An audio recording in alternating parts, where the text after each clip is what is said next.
रामकृष्ण हरी. तर आज आपण मटकीची उसळ करणार आहोत. तुम्ही बघू शकता इथे मी मोड आलेली मटकी घेतलेली आहे. एक बटाटासुद्धा घेतला आहे. तुम्हाला हवा असेल तर घाला, नाही तर तुम्ही स्किप करू शकता. अर्धी वाटी नारळ घेतलेला आहे आणि कांदा, टोमॅटो, कोथिंबीर घेतलेली आहे. फोडणीसाठी जिरं, मोहरी, हिंग आणि कढीपत्ता घेतलेला आहे. कांदा, लसूण, तिखट, धणेपूड, हळद आणि मीठ घेतलेलं आहे. आधी आपण मटकी भाजून घेऊया. तर मटकी भाजण्यासाठी इथे अर्धा चमचा तेल घेतलेला आहे आणि आता इथे मी मटकी भाजून घेणार आहे. मटकी भाजून झाली की आपल्याला फोडणी करून घ्यायची आहे. तुम्ही बघू शकता फोडणीसाठी मी 1 चमचा तेल घेतलेला आहे.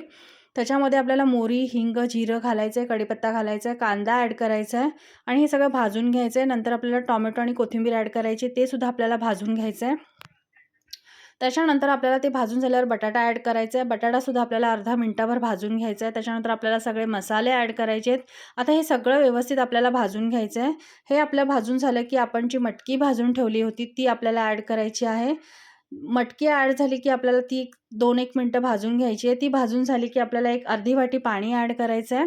पाणी ॲड केलं की आपल्याला कुकरला 1 शिट्टीला लावून घ्यायचं आहे. तुम्ही हवं असेल तर पॅनमध्ये पण करू शकता. मी कुकरमध्ये केलेली आहे. 1 शिट्टी झाली, आपली मटकीची उसळ रेडी आहे. तुम्ही बघू शकता.